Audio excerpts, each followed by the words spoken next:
मुझे अवेयरनेस बढ़ाने में लगभग 20-25 साल लग गए हैं। 20-25 साल। अभी भी लोग नहीं जानते इस चीज के बारे में। हाँ। बच्चे का ड्राइंग बहुत अच्छा स्किल है, तो उस स्किल को बढ़ाने के लिए फिर कहाँ वो आगे जाए, कौन कौन से कॉलेज में जा सकता है, किस किस टाइप की स्टडी कर सकता है, तो ये सब चीजें काउंसलिंग का काम स्कूल में ही होना चाहिए। तो सेट डिजाइन का काम करते करते जस्ट हम यहाँ आ गए थे। अच्छा सर, बॉम्बे में भी आपने सेट डिजाइन का काम किया था और वो छोड़ के यहाँ आ गए? वो एक था कि दरअसल। तो सर किन किन चीजों की तैयारी करवाते थे आप? हमारे जैसे पढ़े स्टूडेंट्स भी क्या आपके पास आते हैं? जय हिंद दोस्तों, आपका फिर से स्वागत है मेरे शो पॉडकास्ट विद डॉक्टर चारिमा में। दोस्तों, क्या आपको पता है कि भारतीय संस्कृति में मुख्यतः 64 कलाएं होती हैं और 16 संस्कार होते हैं, और जब इनका समागम होता है तो कला संस्कार नामक एक अत्यंत ही सफल आर्ट्स क्लास का निर्माण होता है, जहाँ के बच्चे हर वर्ष नए नए कीर्तिमान स्थापित करते हैं। यहाँ के बच्चे हर वर्ष निफ्ट, एनआईडी, यूसीईडी एग्जाम्स में टॉप रैंक्स हासिल करते हैं, और हर वर्ष की तरह इस वर्ष भी यहाँ के बच्चों ने निफ्ट में टॉप 100 में अपनी जगह बना ली है। तो हमने सोचा कि कला संस्कार के संस्थापक और विजनरी राजेश राठौर सर को आपसे रूबरू करवाएं। तो आइए स्वागत करते हैं हमारे आज के मेहमान राजेश राठौर सर का। सबसे पहले तो सर आपका बहुत बहुत धन्यवाद हमारे शो में आपके आने के लिए। आपका बहुत बहुत स्वागत है, और सर आपको बहुत बहुत मुबारकबाद कि आपके स्टूडेंट्स ने फिर से झंडे गाड़ दिए हैं। सब आप लोग का आशीर्वाद है। तो सर सबसे पहले आपसे रिक्वेस्ट है कि थोड़ा अपने बारे में हमारे दर्शकों को बताइए। आप कहाँ से हैं, आपने अपनी पढ़ाई कहाँ से की है, आपके परिवार में कौन कौन है? मैं बेसिकली मेरा घर राजस्थान बागड़ में हुआ, जो पुश्तैनी घर हुआ है, बट मेरे फादर वगैरह जो थे वो जबलपुर एस्टेब्लिश हो गए थे, गवर्नमेंट जॉब में थे, और हम लोग 3 भाई और 1 बहन थी घर में।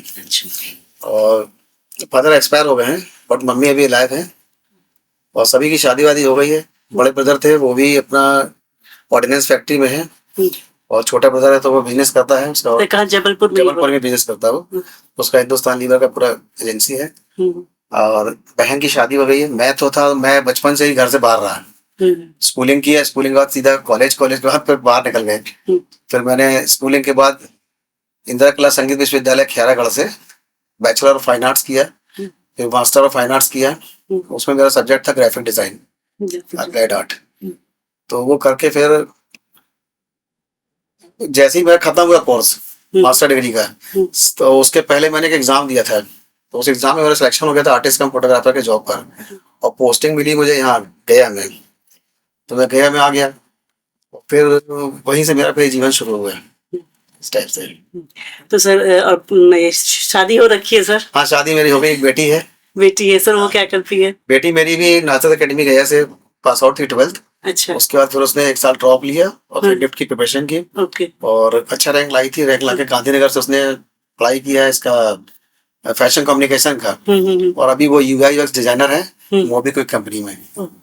Very nice sir. पहले बोर्ड में थी, फिर बोर्ड छोड़ के मोबीक्विक में आ गई। सर मैम भी सेम प्रोफेशन में या हाउसवाइफ? नहीं है मैम, एक हाउसवाइफ है। और उनका अपना ग्रेजुएशन था, ग्रेजुएशन के बाद उन्होंने बीटीसी किया, टीचर ट्रेनिंग वाला, बट जॉब नहीं किया। तो सर जिस वक्त आप इस फील्ड में आए, फाइन आर्ट्स की फील्ड में, क्या बहुत मुश्किल था उस टाइम पे? मुश्किल बहुत था मैम, क्योंकि अवेयरनेस की बहुत कमी थी, जानकारी बिल्कुल नहीं थी, पेरेंट्स को भी नहीं थी। और मैंने अपना जो रेजिस्ट किया होगा कि ये कौन सा, उनको पता ही नहीं था किसी चीज के बारे में। वो मैंने पहले फिजिक्स केमिस्ट्री मैथ से 12th किया। उसके बाद मैंने रॉबर्टसन कॉलेज में एडमिशन ले लिया बीएससी के लिए। और बीएससी करते वक्त जब मैंने वहाँ फर्स्ट बार मेरा कंपटीशन हुआ वहाँ कॉलेज में, तो मैंने ड्राइंग बनाई। तो वहाँ एक सीनियर थे, उन्होंने बताया कि तुम्हारा ड्राइंग का हाथ बहुत अच्छा है, तो तुम इसी फील्ड में आगे जाओ। उस वक्त मुझे मालूम चला कि कोई ये फील्ड भी होता है। अच्छा। तब तक कुछ पता नहीं था इसके बारे में। और घर में थोड़ा स्कल्पचर वगैरह करते थे, स्टैचू वगैरह बनाते थे। और जो गली मोहल्ले में होता है, आपने देखा होगा कि जो कलकत्ता से आर्टिस्ट आते हैं और स्टैचू बनाते हैं। तो बचपन में मेरी हॉबी थी वो। बचपन में स्कूल की छुट्टी होती थी लेके, और मैं वहीं पर उनके पर्दे के पीछे बैठ के देखता रहता था उनको कि वो कैसे बना रहे हैं, क्या कर रहे हैं। कभी कभी वो लोग बोलते थे मिट्टी बनाओ, मिट्टी बनाया करते थे, उनके साथ थोड़ा हेल्प करते थे। अच्छा। ऐसे करते करते आर्ट के प्रति रुचि थी शुरू से। फिर वो जो सीनियर्स ने मुझे बताया, तब वहां मुझे पता चला कि इसकी डिग्री भी होती है। ओके। फिर मैंने अपने आप को टर्न किया, फिर बीएससी सेकंड ईयर के बाद मैंने टर्न कर दिया था। अच्छा। तो फिर मैं इस लाइन में आ गया, फिर मैंने एग्जाम दिया। एग्जाम में मेरा सबसे लास्ट नंबर था सिलेक्शन सबसे लास्ट था, क्योंकि हम थोड़ा सा दूसरे टाइप के थे, डांस वांस करते थे, तो मेरा आउटलुक चेंज था। उन्होंने मुझसे आर्टिस्ट के बारे में पूछा कि कौन सा किस आर्टिस्ट को जानते हो आप। तो मुझे तो कुछ पता ही नहीं था कौन आर्टिस्ट है क्या है, एकदम इस लाइन से एकदम अनभिज्ञ थे, कुछ नहीं पता था। फिर उस कॉलेज में मैंने एडमिशन लिया, लेकिन जब मैंने एडमिशन लिया फिर मैंने पढ़ाई की तो फिर लगातार 5 साल टॉप किया कॉलेज में, पूरा रैंक भी टॉप था लगातार। फिर 2 साल मास्टर डिग्री किया, उसमें भी टॉप किया, 7 साल लगातार टॉप किया। तो फिर जानकारी फिर पढ़ना शुरू हुई, फिर पढ़ना शुरू किया इसके लिए। वहां से फिर मेरा चेंज, लाइफ में चेंज आया फिर। और फिर उसके बाद जैसे सर आप गया आए तो आपने नाजरत तुरंत ज्वाइन कर लिया था या कुछ और जॉब पहले किया? नहीं, दरअसल क्या था कि गया आने के पहले मैंने फॉर्म भरा था एक गवर्नमेंट जॉब का, तो उसमें सिलेक्शन वगैरह हो गया था, पहली पोस्टिंग गया मिली थी। अच्छा, वो भी सिर्फ आर्ट से के रिलेटेड ही था? हाँ, आर्टिस्ट कम फोटोग्राफर की जॉब थी वो। आर्टिस्ट कम फोटोग्राफर, तो आर्टिस्ट का फोटोग्राफी जॉब थी, तो उसमें हम यहाँ पर आए थे और मिनिस्ट्री ऑफ एचआरडी का जॉब था वो। और आकर के फिर मैंने ज्वाइन किया तो यहाँ एकदम अजब टाइप का माहौल था कि हम एमपी और बॉम्बे के थे, बॉम्बे में काम करते थे सेट डिजाइन का, फिल्म इंडस्ट्री के अंदर। तो सेट डिजाइन का काम करते करते जस्ट हम यहाँ आ गए थे। अच्छा सर, बॉम्बे में भी आपने सेट डिजाइनिंग का काम किया था और वो छोड़ के यहाँ आ गए? वो एक था कि दरअसल एक शौक था कि नौकरी करना है। अच्छा। तो उस चक्कर में हम आ गए। तो ज्यादा दिन सोचे तो बोधगया वगैरह है, थोड़ा घूमेंगे फिरेंगे, कुछ दिन रहेंगे, एंजॉय करेंगे, फिर वापस बैक टू पवेलियन आ जाएंगे। इस चक्कर में मैंने जॉब ले लिया जी। अब आ गए यहाँ पर, तो जैसे आए तो यहाँ देखा था, यहाँ माहौल दूसरा टाइप का था पहले, पूरा नक्सलाइट बेल्ट था पूरा सब, और लालू जी का शासन था, पूरा ब्लैकआउट। और हम जिस शहर से आए थे वहां तो ऐसा माहौल था नहीं। बहुत सारी प्रॉब्लम्स हुई मेरे को स्टार्टिंग में। फिर जॉब किया, जॉब में सरकारी जॉब था, जॉब सेटिस्फेक्शन हो नहीं रहा था, मजा नहीं आ रहा था जॉब में, क्योंकि काम करने वाले थे हम लोग, वहाँ काम होता नहीं था। साल में तो 4 काम केवल करते थे। अच्छा। कुछ क्लासेस लेते थे। उसी पीरियड में मैंने अपना एक इंस्टीट्यूट खोल दिया था, तो कला संस्कार जो है। तो सर किस वर्ष की बात है ये होगा 98 2000 के आसपास। 2000 के आसपास। उस टाइम आपने स्टार्ट किया था। तो उस टाइम आपने नाजरत नहीं ज्वाइन किया? नाजरत नहीं ज्वाइन किया था, तब मैंने इसको सजेस्ट किया था। तो हुआ था कि एक ही स्टूडेंट था पहले मेरे पास। ओके। लड़की थी डेला की। एक ही स्टूडेंट से मैंने चालू किया था। अच्छा, एक स्टूडेंट से? जब पहले घर पे मैंने पढ़ाया उसको, उसका रिजल्ट हुआ, तो फिर 3 आए, तो 3 स्टूडेंट का सेकंड बैच 3 स्टूडेंट का था। फिर रिजल्ट हुआ, फिर 8-9 हो गए। ओके। जब 8-9 हो गए तो मेरी वाइफ मुझसे लड़ाई करने लगी या ये घर से बाहर निकालो इसके सूजी को। अच्छा। तो फिर मैंने उसको उठा के फिर यहाँ गोविका मोड़ पर एक स्टार्ट किया। फिर धीरे धीरे फिर बढ़ते चले गए, क्योंकि उस समय था कि वैसे भी बिहार और यूपी में हमारे प्रॉब्लम है कि ये फैशन टेक्नोलॉजी को लोग समझते नहीं थे चीजों को। नहीं। यहाँ पर है कि मेडिकल इंजीनियरिंग, क्लैट हो गया, बस 2-3 चीजें जानते थे लोग, और कंपटीशन, गवर्नमेंट कंपटीशन। तो नहीं तो सीए हो गया, मेडिकल इंजीनियरिंग किया तो सीएस हो गया, बस यही एक चीज थी कि उसी पीरियड में फिर हमने एक नया चीज यहाँ लॉन्च किया। तो वही हुआ कि रेगिस्तान में तेल निकालने वाली बात थी, लोगों को कन्विंस भी करना है, उनको समझाना भी है। तो जो लोग थोड़ा सा ड्राइंग के प्रति आकर्षित होते थे तो वो लोग आते थे। फिर धीरे समझते अवेयरनेस बढ़ी है। तो ये मुझे अवेयरनेस बढ़ाने में लगभग 20-25 साल लग गए। 20-25 साल। अभी भी लोग नहीं जानते इस चीज के बारे में। नए जनरेशन जानती है, लेकिन फिर भी उनको भी ज्यादा पता नहीं है। तो सर किन किन चीजों की तैयारी करवाते थे आप? मैं मैडम बेसिकली मेरा था निफ्ट का, नेशनल इंस्टीट्यूट ऑफ टेक्नोलॉजी। इसके बाद था national institute of design, Asia में एक ही कॉलेज है केवल, उसने अभी ब्रांच खोली है अपनी। और एक कॉलेज, और फिर आपका जेई मेंस का आर्किटेक्चर हो गया, B architecture, bachelor architecture engineering. और फिर अभी आईआईटी में पहले से ही चल रहा था ये, लेकिन पहले यूजी नहीं था इसका, मतलब अंडर ग्रेजुएट कोर्स नहीं था। पहले इसका पीजी होता था सीट के नाम से, common entrance examination of design. लेकिन अभी क्या किया उन्होंने, यूजी भी चालू किया है, तो उसकी भी प्रिपरेशन हो रही है आईआईटी के लिए। तो जो बच्चे आईआईटी जाना चाहते हैं, मान लीजिए वो किसी का फिजिक्स खराब है, किसी का केमिस्ट्री खराब है, किसी का मैथ खराब है, और किसी एक सब्जेक्ट की वजह से वो आईआईटी नहीं पहुंच पा रहे हैं, तो यदि उनका इंटरेस्ट है ड्राइंग सब्जेक्ट में, तो वो अगर इस फील्ड में आकर थोड़ा तैयारी करेंगे तो वो फिर अपने सपने को पूरा कर सकते हैं आईआईटी पहुंच के। वही सेम चीज आती है जेई में, लेकिन निफ्ट और एनआईडी एक अलग चीज है। यहाँ क्रिएटिविटी बच्चे के अंदर इनबिल्ट रहती है वो, और ड्राइंग तो है ही, ड्राइंग का उतना क्या काम नहीं रहता है इंटरेस्ट में, और थोड़ा बहुत आना चाहिए कि आप अपने व्यूज को, अपने आइडियाज को, अपने लॉजिक्स को कैसे रिप्रेजेंट कर सकते हो पेपर पे, उतना कम से कम आना चाहिए। तो उसके लिए ड्राइंग का सपोर्ट लगता है। सपोर्ट करते हैं। तो फिर बच्चे धीरे धीरे बढ़ते चले गए। इसी मैंने 4 चीज को फोकस किया है, और चीजों को फोकस नहीं किया। तो सर बच्चों का जैसे आप चयन कैसे करते थे, या जो आता था उनको एक्सेप्ट कर लेते थे? नहीं, बच्चों का चयन थोड़ा सा तो मैं देखता था कि बच्चे में क्या है। तो होता क्या कि मेरे पास वही बच्चे आते हैं जो इंटरेस्टेड रहते हैं, बाकी भीड़ मेरे पास कोई नहीं आती है। कोई नहीं आती। नहीं, जैसे बाकी कोचिंग में आप देखते हो कोई भी पहुंच जाता है, मेरे पास वही बच्चे पहुंचते हैं जिनको जेन्युइनली इंटरेस्ट है, उस चीज में आते हैं। तो सबसे छोटी उम्र का बच्चा आपका कौन सा था? सबसे छोटी उम्र से मैंने एक लड़की को पढ़ाया था क्लास 6 से। अच्छा।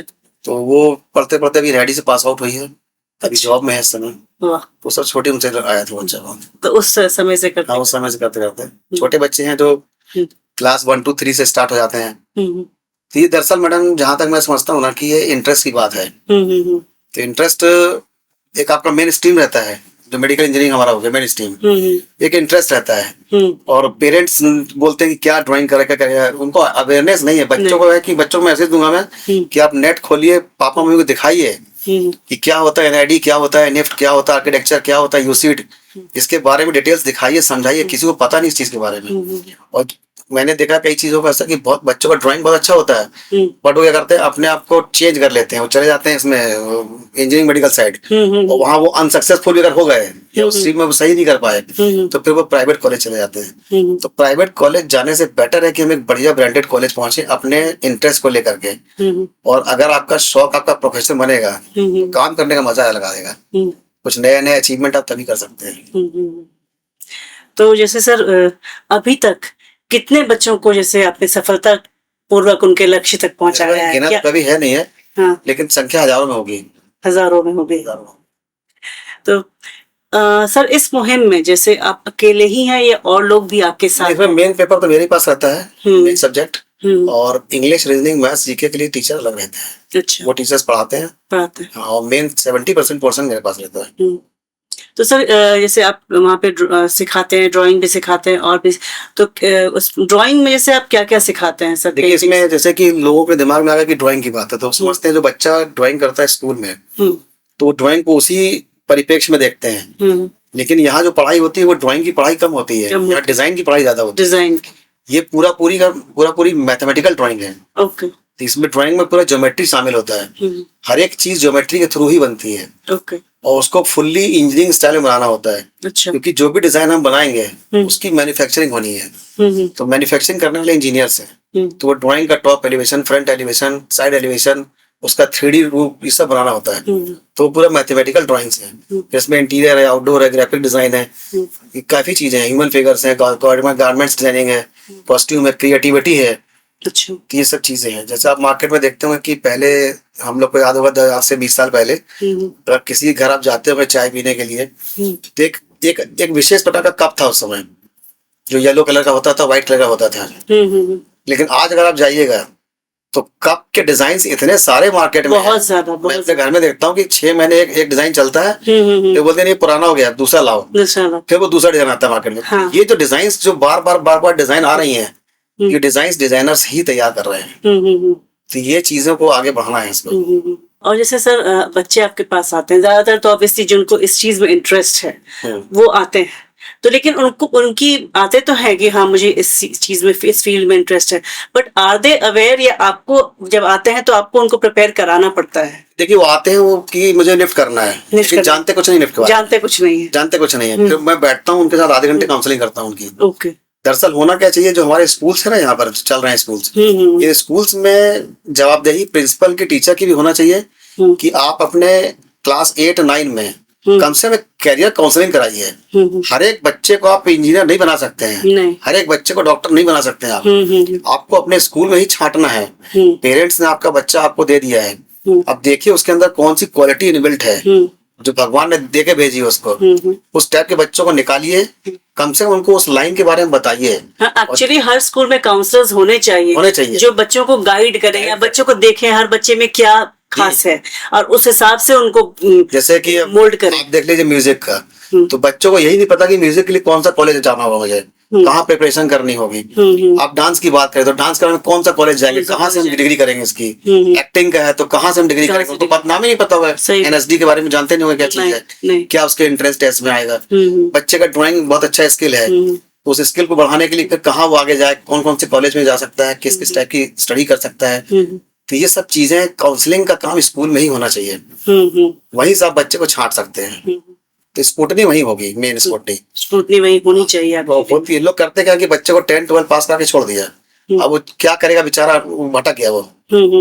अब पेरेंट्स के दिमाग में है कि भाई मौसी का लड़का डॉक्टर तो मेरा ही बच्चा डॉक्टर बनेगा, है ना, बुआ का बेटा इंजीनियर तो मेरा बेटा भी। आप ये देखिए कि दोनों की क्वालिटी है कि नहीं है, तो क्षमता उसके अंदर है कि नहीं है।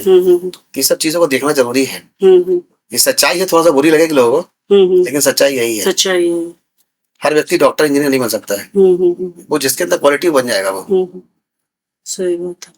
तो जैसे सर बच्चे आते हैं तो आप एक्सक्लूसिवली सर नेक्स्ट इसकी ही तैयारी कराते हैं। जो बच्चे इंटरेस्टेड है कि मुझे वैसे भी ड्राइंग सीखनी है तो क्या आप वैसे को सिखाते हैं? सिखाते तो उनको किस लेवल से, जैसे कैसे स्टार्ट करवाते हैं? उनको भी बेसिक लेवल ग्राफिकली दिखाते हैं, ग्राफिकली नहीं चलता उनका, या उनको बहुत बेसिक तरीके से सिखाते हैं। बेसिक जो हॉबी के लिए आते हैं उनको बहुत बेसिक सिखाते हैं, और इतना ऐसे सिखाते हैं धीरे धीरे करते करते वो कम से कम एक पेंटिंग बनाने के लायक बन जाए, किसी का पोर्ट्रेट बनाने के लायक बन जाए। हाँ, कोई चीजों को देख के वो कॉपी कर सके। भले वो डिजाइनर नहीं बनेंगे, बट थोड़ा सा वो उस लायक बन जाएंगे कि हम उनका जो हॉबी है वो पूरा हो जाएगा। वो जो विचार उनके दिमाग में आ रहे हो या जो आइडियाज आ रहे हो उसको वो अपने पेपर पे निकाल सके। इतना एक तरह से बहुत अच्छी हॉबी भी है, फ्री टाइम में भी अगर कर सके, मतलब स्ट्रेस को दूर करने के लिए। आज के लाइफ जिंदगी में लोग बहुत ज्यादा बिजी हैं, तो ये एक बहुत ही अच्छी हॉबी है जो फ्री टाइम में आदमी कर सकता है। तो सर ये तो हो गई बच्चों की बात। हमारे जैसे परिवार स्टूडेंट्स भी क्या आपके पास आते हैं? आते हैं, आपके जैसे स्टूडेंट भी आते हैं, संडे के दिन आते हैं वो। अच्छा। तो महिलाएं हैं कुछ, जिनको शौक रहता है तो अपने निजी। सर एक टाबू है कि हम अब इस उम्र में क्या सीखेंगे? एकदम सीख सकते हैं इस उम्र में, जैसे कि जो आपका निजी जीवन है जी सर, उसमें से थोड़ा समय निकाल के, अगर मान लीजिए वीक में एक दिन मैं आपको कुछ बताता हूँ, उसको पूरा वीक प्रैक्टिस करें, फिर नेक्स्ट वीक आप आइए तो उसके आगे थोड़ा बता देंगे, फिर प्रैक्टिस करिए। तो धीरे धीरे करते करते मेरे ख्याल में साल 6 महीने में वो आप उस लायक हो जाएंगे कि आप एक छोटा मोटा कुछ काम कर सकते हैं। फिर अगर आपके अंदर और इंटरेस्ट होगा तो आप फिर कैनवास करिए, उसके लिए डिजाइन कीजिए, अपने कुछ थॉट्स निकालिए जो आपके देखते हैं समाज में, उसको बनाइए, बना के एग्जीबिशंस कीजिए अपने आप। और फिर सेल भी कर सकते। आपको जमाना है यूट्यूब का, नेट का जमाना है, तो इसमें आप बनाइए घर में, घर से ही सेल कीजिए। पर सर लोग खरीदना भी तो नहीं चाहते हैं। तब खरीदते हैं लोग। सर खरीदते हैं सर। मार्केट बिहार में नहीं है। हाँ। दिल्ली वाली मार्केट है। दिल्ली में मार्केट है। और जैसे नेक्स्ट एंट्रेंस की सर आप तैयारी करवाते हैं तो उसमें हमने जैसा देखा कि 2 प्राइमरी रिटन कंपोनेंट्स होते हैं। एक तो कैट होता है, क्रिएटिव टेस्ट है, गैट होता है, और उसके बाद क्या सिचुएशन टेस्ट, पर्सनल इंटरव्यू वगैरह होता है। इसके बारे में थोड़ा डिटेल में हमारे श्रोताओं को बताइएगा सर, जिनको बिल्कुल एक्चुअली फ्रैंकली स्पीकिंग मुझे भी बिल्कुल आइडिया नहीं है, तो थोड़ा सा बताएंगे। जो बच्चे स्कूलिंग करते हैं, स्कूलिंग में ड्राइंग उनका अच्छा होता है, तो वो पेरेंट्स थोड़ा सा ध्यान दें कि मेरा बच्चा इस साइड, इसका पावरफुल साइड है। तो यदि उस बच्चे का बाय द वे मान लीजिए कि उसके स्ट्रीम में नंबर नहीं आ पाया है, तो हतोत्साहित ना हो, तुरंत उसका स्ट्रीम चेंज करें, ट्रैक चेंज करें। तो ट्रैक चेंज करके, जैसे गाड़ी चलाते हैं हम लोग, एक मेरी स्टेपनी, एक गाड़ी का चक्का पंचर हो गया तो तुरंत हम दूसरा चक्का लगाते हैं, लेकिन डेस्टिनेशन में पहुंचते हैं। तो वही चीज होती है कि हम वहां पर तुरंत ट्रैक चेंज कर सकते हैं। बच्चे का जो इंटरेस्ट है उसको, इंटरेस्ट को आगे बढ़ा के इस फील्ड में जब आएंगे तो फिर उसको यहाँ पर कुछ चीजें मिलेंगी। जैसे गेट मिलेगा, तो गेट हो गया जनरल एप्टीट्यूड टेस्ट। उसमें है कि इंग्लिश का एक पोर्सन है जो सबसे ज्यादा नंबर लाता है, इंग्लिश, तो लगभग 50%। उसके बाद रीजनिंग है, लॉजिकल रीजनिंग, वो 20% के आसपास होगी। फिर आपका मैथमेटिक्स है, जो बहुत बेसिक मैथमेटिक्स होगा 9-10 का, वो 15% का है। और फिर जनरल अवेयरनेस है, जो जीके है, ये 15% का होगा। तो एक पोर्शन इनका ये हो गया गेट का पोर्शन। फिर इनका दूसरा पेपर है कैट। तो कैट हो गया क्रिएटिव एप्टी टेस्ट। तो बच्चा कितना क्रिएटिव है, कितना सोच सकता है ना, कितना उसका सोचने की क्षमता है, उसका ड्राइंग स्किल क्या है, इन सब को टेस्ट करने के लिए कुछ क्वेश्चंस होते हैं, वो सब डिजाइन बेस्ड होते हैं। तो उसको वो क्रैक करते हैं, और दोनों ही पेपर 100 मार्क्स होते हैं। लेकिन जो गेट पेपर है उसका वेटेज जो है वो 50% है। यानी कि अगर 90 मार्क्स लाते हैं तो आपका गेट का, सॉरी, गेट का वेटेज 30% है। 30%। अगर आप 19 मार्क्स लाते हैं 90, तो आपको 27 मार्क्स ही केवल ऐड होगा। अच्छा। लेकिन जो गेट का वेटेज है वो 50% है। ओके। तो यदि आप 100 मार्क्स में से 90 मार्क्स लाते हैं तो फिर 45 मार्क्स ऐड होगा। अच्छा। तो ये दोनों पेपर एक ही दिन होंगे। अच्छा, same day. Same day, 2 setting में होंगे पेपर। उसके बाद इसका रिजल्ट आएगा, मार्च के लास्ट में रिजल्ट आता है, और फिर उसके बाद इनका फिर सेकंड टेस्ट होता है, सिचुएशन टेस्ट। एनआरडी बोलते हैं स्टूडियो टेस्ट। ये दो ही जगह बताइए कि सिचुएशन टेस्ट और स्टूडियो टेस्ट, इसकी मार्किंग अलग होती है उनकी। फिर तीनों मार्किंग को जोड़ करके और फिर उनका बनता है ऑल इंडिया रैंकिंग। तो बड़े खुशी के साथ बताएंगे कि ऑल इंडिया रैंक बहुत सारा हमने गया में दिया है। और गया में जैसे बिहार की राजधानी पटना है जी सर, तो निफ्ट की राजधानी गया है। यहाँ पर सबसे ज्यादा रैंक है, सबसे कम पैसे में, सबसे कम संसाधन में, और सबसे ज्यादा रैंक, कम से कम स्टूडेंट सबसे ज्यादा रैंक। तो रैंक 1 2 3 3 बार आया हुआ है, रैंक 2 है कई बार आया हुआ है, रैंक 3, रैंक 4 5 6 7 8 9 10 लाइन लगा हुआ पूरा रैंक। और एक बार नहीं, फ्रीक्वेंसी है रैंक की, सब आपको फोन रैंक कई बार, 9 रैंक कई बार, ऐसे करके बहुत सारे रैंक आए थे। एनआईडी निफ्ट सब जगह पर, एनआईडी निफ्ट। तो सर जैसे निफ्ट के थ्रू जिन बच्चों, किन किन फील्ड्स में बच्चे जाते हैं, और अपने कुछ बच्चों के बारे में बताइए कि मतलब किस फील्ड में है और उन्होंने क्या क्या डिजाइन्स किए हैं, वो थोड़ा सा हमें पता दीजिए। निफ्ट के जो फील्ड है, पहले तो उसके हम आपको बता देते हैं कि उसमें क्या क्या कोर्सेज की पढ़ाई होती है जी। तो निफ्ट में बेसिकली 6 डिसिप्लिन है, जिसमें फैशन डिजाइन है। तो फैशन डिजाइन में आप अगर देखेंगे तो जितने भी गारमेंट्स हम लोग यूज करते हैं, चाहे वो मॉल से ले रहे हो चाहे किसी शॉप से ले रहे हो, जो रेडीमेड गारमेंट्स हैं, साड़ीज हैं, लेगिंग्स हैं, सलवार सूट्स हैं, जितनी भी चीजें हैं, बच्चों की, बड़ों की, ये सब की जो स्टडी होती है वो होती है फैशन डिजाइन में। और उसको करने के बाद बच्चे जो इनकी फैशन इंडस्ट्रीज हैं, या इनके आउट हाउसेस हैं, या इनके जो एक्सपोर्ट हाउस हैं, वहां पर जाके ही जॉब करते हैं एज ए फैशन डिजाइनर। इनको कपड़ा बनाना नहीं है, कपड़ा डिजाइन करना है। बनाने के लिए कारीगर लगे हुए हैं, मशीन्स लगी हुई हैं, कपड़ा डिजाइन करना है, और डिजाइन करके देखना है कि कपड़ा जो हमने डिजाइन किया वैसा ही बन रहा है, कुछ और बन रहा है, ये भी थोड़ा सा ऑब्जर्व करना होता है। तो इनके जॉब्स वहां जाते हैं। अभी बहुत सारे ऐसे स्टूडेंट हैं कि जो प्रोडक्शन कर रहे हैं, उनकी अपनी खुद की फैक्ट्रियां हैं, तो वो कंपनीज को अपना मटेरियल सप्लाई करते हैं, चाहे वो जिबोंग के हो। जिबोंग में संगरिया का एक ब्रांड था, तो एक जोगेश नाम का लड़का था, वो करता था। अभी आपका 555 का है लड़का है, वो कर रहा है अलग नाम का। और भी है, बहुत सारे बच्चे हैं। और हौज खास में, दिल्ली में, आपका हौज खास विलेज में इनके बुटीक्स हैं बड़े बड़े। ये सब बच्चे जॉब करने के बाद जब इनके कॉन्टेक्ट्स बन जाते हैं बायर्स के साथ, तब ये लोग फिर अपना खुद का प्रोडक्शन करते हैं और फिर अपना खुद का मटेरियल सेल करते हैं। तो ये हो गया फैशन डिजाइन। फिर नेक्स्ट ट्रेड आता है इसका टेक्सटाइल डिजाइन। तो टेक्सटाइल डिजाइन में होता है कि जो बड़ी बड़ी मिल्स हैं कपड़े की, वहां पर कपड़े को बनाया जाता है। तो कपड़े बना रहे टेक्सटाइल इंजीनियर्स लगे हुए हैं उसके लिए। कपड़ा कैसा बनाना है, कौन सा थ्रेड कहाँ लेके जाना होगा, कौन सा थ्रेड कितने थ्रेड पे होगा, उसकी वीविंग स्टाइल क्या होगी, उसके कलर, टेक्सचर्स, उसके प्रिंट स्टाइल्स, ये सब चीजों को बच्चे डिजाइन करते हैं। और डिजाइन करने के बाद फिर वो मशीन पे चलता है। फिर आपका आता है एक्सेसरी डिजाइनिंग। एक्सेसरी डिजाइनिंग में है कि आप लिक्विड गैस छोड़ दीजिए, उसके बाद जितना चीज हम देख रहे हैं सब एक्सेसरीज है, सब एक्सेसरीज है। तो एक्सेसरीज, एक कप है, प्लेट है, आपका माइक है, सब एक्सेसरीज है। तो हर एक चीज किसी ना किसी फैक्ट्री में इसका प्रोडक्शन हो रहा है। तो जहां पर ये बन रहा है तो वहां पे इसकी डिजाइन जाएगी तभी ये बनेगा। तो वहां पे वो बच्चे को उनका जॉब प्लेसमेंट जाता है डिजाइन के लिए। डिजाइन इसमें मेनली जाता है आपका ज्वेलरी डिजाइन के बच्चे ज्यादा रहता है, ज्वेलरी ज्यादा पसंद करते हैं। ज्वेलरी हो गया, फिर आपका होम डेकोर हो गया, होम डेकोर, इंडस्ट्रियल डिजाइनिंग हो गई, इसमें बच्चे ज्यादा जाते हैं इंडस्ट्रियल डिजाइनिंग में। फिर आपका आ जाता है फैशन कम्युनिकेशन। अच्छा, ये आज बहुत अच्छा कोर्स है इस समय, क्योंकि डिजिटल इंडिया है। तो डिजिटल इंडिया में बहुत अच्छा कोर्स है। इसमें आपके मोबाइल हमारा जो रन करता है, मोबाइल में जितना भी हम विजुअल देखते हैं, सारा विजुअल डिजाइन करते हैं वो, उसके बाद उसकी कोडिंग वगैरह जो बनता है सॉफ्टवेयर, तो इसमें यूआई यूएक्स डिजाइनिंग हो गई, बीएफएक्स डिजाइनिंग हो गई, ये सब की स्टडी वो करते हैं। फिर आपका न्यूज रूम्स में जाते हैं बच्चे, जॉब करते हैं। फिर आपका एनिमेशन फील्ड में जाते हैं ये। फिर यहाँ से निकल के आगे बढ़ेंगे तो कार्टून मूवीज लोग बनाते हैं। फिर आपका मूवीज वगैरह में इफेक्ट्स के लिए है, इसका VFX वगैरह इसमें जाते हैं सब। फिर आपका ग्राफिक डिजाइन का कोर्स है। तो ग्राफिक डिजाइन प्रिंट मीडिया का वर्ल्ड है।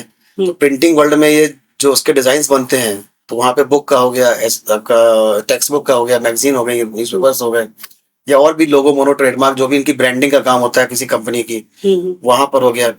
फिर आपका इसी प्रकार से ये 2 मीडिया ज्यादा इसमें चलते हैं फैशन कम्युनिकेशन में। फिर एडवर्टाइजिंग एजेंसी, ओके तो जो एड एजेंसी हमारी चल रही है वो बेसिकली ये बच्चे ज्यादा वहाँ पे इनका जॉब प्लेसमेंट होता है। फिर अगला ट्रेड आता है इनका नेटवेयर डिजाइनिंग। नेटवेयर डिजाइनिंग, अच्छा। अब नेटवेयर में क्या है कि पूरा काम विविंग का है। अब आप देखिए अंडरगारमेंट्स कितना बड़ा मार्केट है इंडिया में, जी सर। और बहुत कॉस्टली मार्केट है। हाँ इसके बाद आप देखिए टी शर्ट्स, हाँ बड़ा मार्केट है टी बहुत बड़ा मार्केट, बहुत बड़ा। है ना।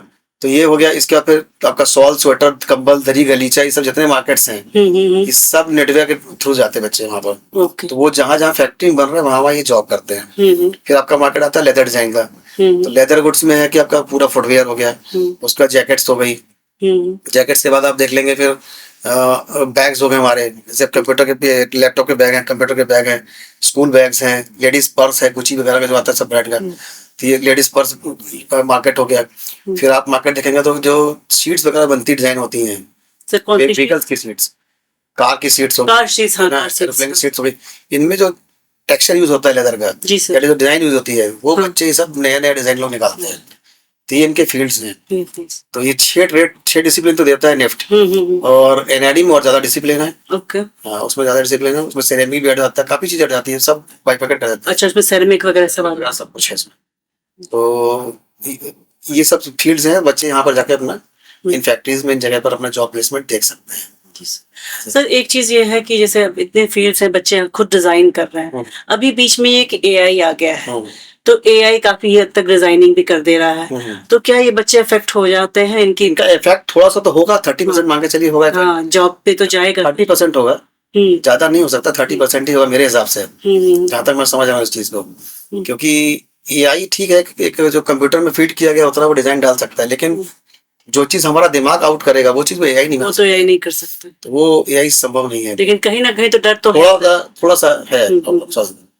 तो सर जैसे आप स्कूल में भी हैं और अपना ये कोचिंग भी चलाते हैं, तो इन दोनों में कैसे सामंजस्य बिठाते हैं? स्कूल सुबह जाता हूँ मैं, स्कूल से फिर लौटता हूँ दोपहर में, फिर कोचिंग इंस्टीट्यूट चलाता हूँ, फिर शाम को जाता हूँ घर। तो ये मेरा शेड्यूल चल रहा है कई सालों से। तो उसमें दिक्कत नहीं आती है? 12 घंटे की ड्यूटी है डेली।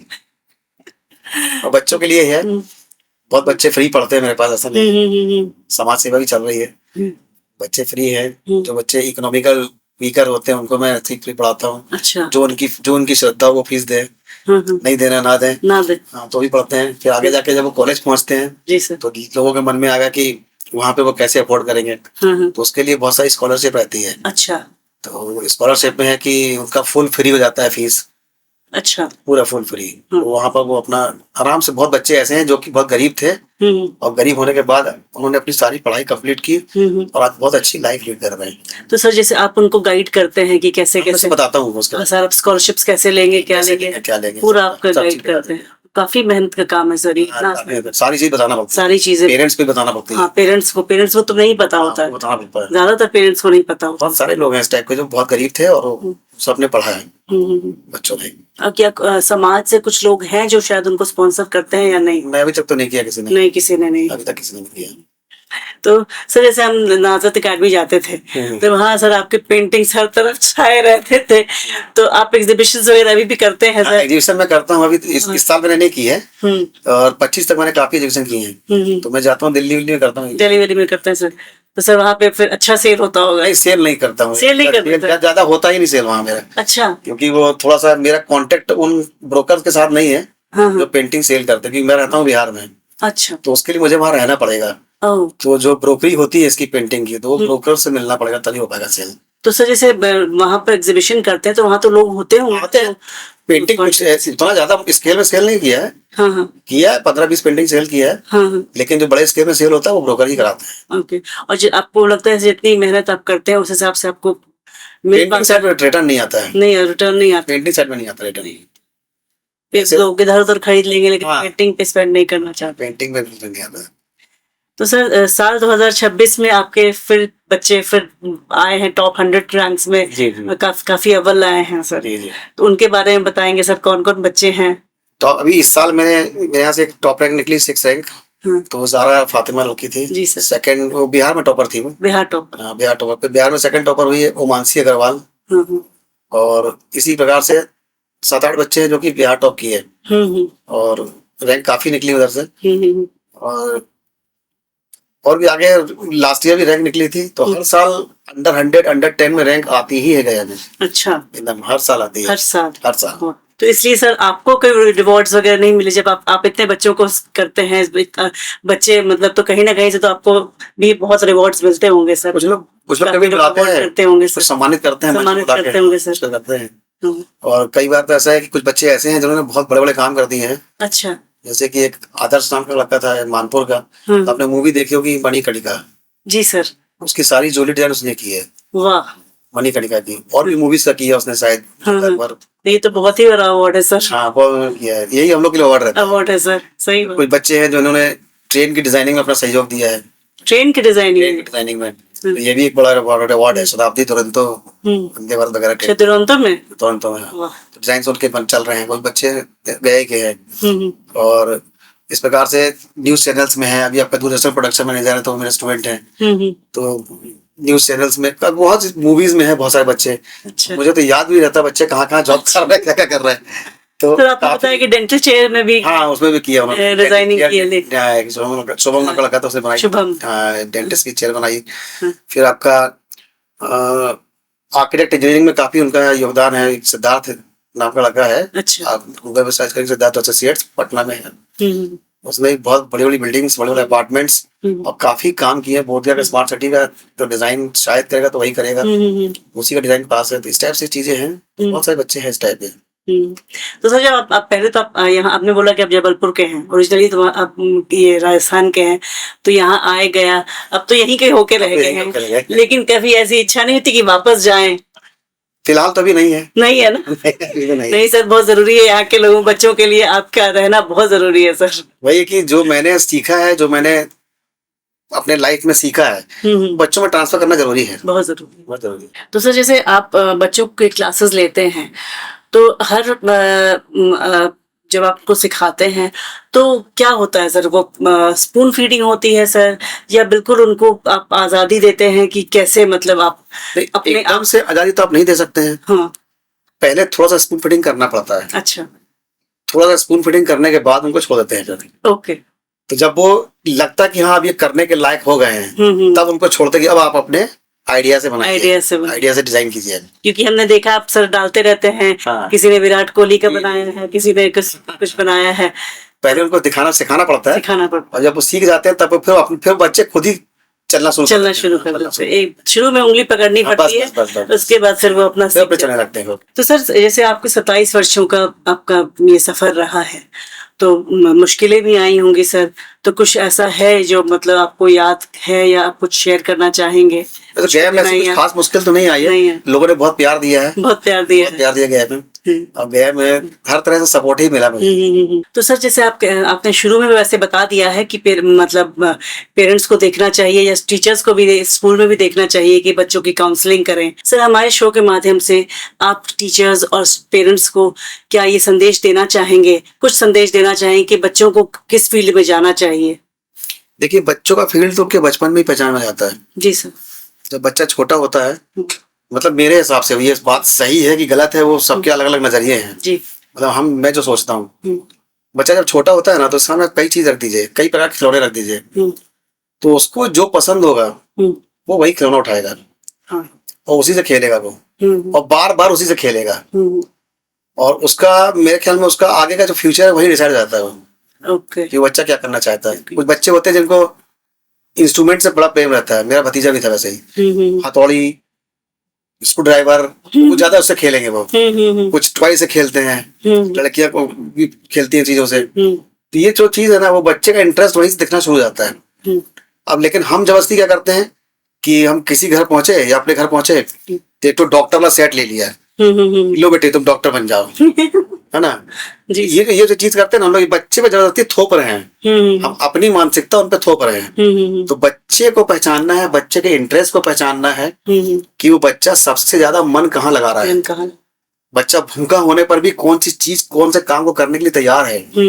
बच्चा थका होने पर भी कौन से काम को करने को तैयार है। बच्चा अगर नींद में है, उसके बाद जगा दो, तो ऐसा कौन सा काम है जिसमें उसका मन लगता है, वही उसका इंटरेस्ट है। और जो इंटरेस्ट पता है, जो सब्जेक्ट की बात करें, सब्जेक्ट में जहाँ पे वो थोड़ा सा पढ़ता है और ज्यादा समझ में आता है, और कहीं पर वो ज्यादा पढ़ता है थोड़ा समझ में आता है, तो उसके इंटरेस्ट को पहले पहचानना है, और इंटरेस्ट को पहचानने के बाद ही हम तय करें कि वो किस फील्ड में जाएगा। तो वो जिस फील्ड का है उस इंटरेस्ट, उसको उस फील्ड में टर्न अप कर दिया जाए। रही बात मेरे सब्जेक्ट की, जहां तक मेरा सब्जेक्ट है, तो यदि वो ड्राइंग में इंटरेस्ट उसका है तो उसको करने दीजिए, करने दीजिए। यदि वो आपको लगता कि मुझे इसको IIT कराना है तो आप उसको कराइए, उसको कोटा भेजिए और जितनी अच्छी से अच्छी एजुकेशन दे सकते दीजिए उसको। अगर किसी कारण से वो वहां सक्सेस नहीं करता है तो वैसी कंडीशन में फिर आप उसको उसके इंटरेस्ट के लिए चांस दे सकते हैं। तो अपने इंटरेस्ट 3D मूवी बनी है इसी पर, हाँ जी सर, देखा होगा आपने जी सर। तो पूरी मूवी में यही तो जिस्ट आया उसका सामने निकल के। तो उसको इंटरेस्ट है, चांस दीजिए, तो वो अपने इंटरेस्ट बहुत अच्छा करेगा, वो बहुत अच्छा करेगा। जी सर। यही मैं है कि कहूंगा कि थोड़ा सा बच्चों के इंटरेस्ट को पहचानने की कोशिश करें, जबरदस्ती थोपे ना उसके बाद। जी सर। सर एक और सवाल है, जो यदि अगर बच्चे डिजाइनिंग फील्ड में जाना चाहते हैं तो किन किन कॉलेजों में इनकी संभावनाएं बनेंगी, इसके बारे में भी थोड़ा और बता दीजिए। बहुत अच्छा सवाल आपने किया है, इसकी जानकारी होना बहुत जरूरी है। जी सर। कि यदि बच्चा मान लीजिए कि उसको सिर्फ हॉबी पेंटिंग के लिए है, तो पता होना चाहिए कि पेंटिंग के कॉलेजेस कहाँ कहाँ हैं। तो बच्चा क्या करेगा, 12th के टाइम पर और 12th के बाद भी तैयारी कर सकता है बैचलर ऑफ फाइन आर्ट्स के लिए। तो जैसे आपका शांति निकेतन हो गया, BHU हो गया, आपका खैरागढ़ यूनिवर्सिटी हो गया, दिल्ली फाइन आर्ट्स कॉलेज है, ऐसे करते करते बहुत सारे फाइन आर्ट्स कॉलेजेस हैं जिनको गूगल पे सर्च करके निकल जाएंगे वो। लेकिन रिकॉग्नाइज कॉलेज में ही जाना उचित रहता है। जी सर। तो वहां से वो bachelor of fine arts, master of fine arts या PhD कर सकते हैं। इसके बाद उनकी संभावना बन सकती है प्रोफेसर के लिए अगर PhD करते हैं तो, और अगर नहीं करते हैं तो वो किसी केंद्रीय विद्यालय में, नवोदय विद्यालय में या किसी भी स्कूल में, अच्छे स्कूल में एक ड्राइंग टीचर, आर्ट टीचर बन सकते हैं। तो उनका कैरियर यहाँ खड़ा हो सकता है। फिर दूसरा, यदि बच्चे मान लीजिए कि डिजाइनिंग फील्ड में आना चाहते हैं तो फिर वो NIFT की तरफ मुड़ सकते हैं। तो national institute of fashion technology, इसके पहले 5-7 कॉलेज थे, और अभी जो है कि अभी करंट पोजीशन में ये 22 कॉलेज रन कर रहे हैं।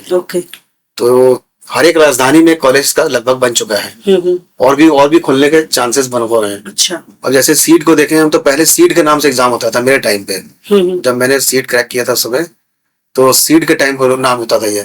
तो सीट में common entrance examination of design, ये IIT मुंबई में पढ़ाई होती थी। ओके।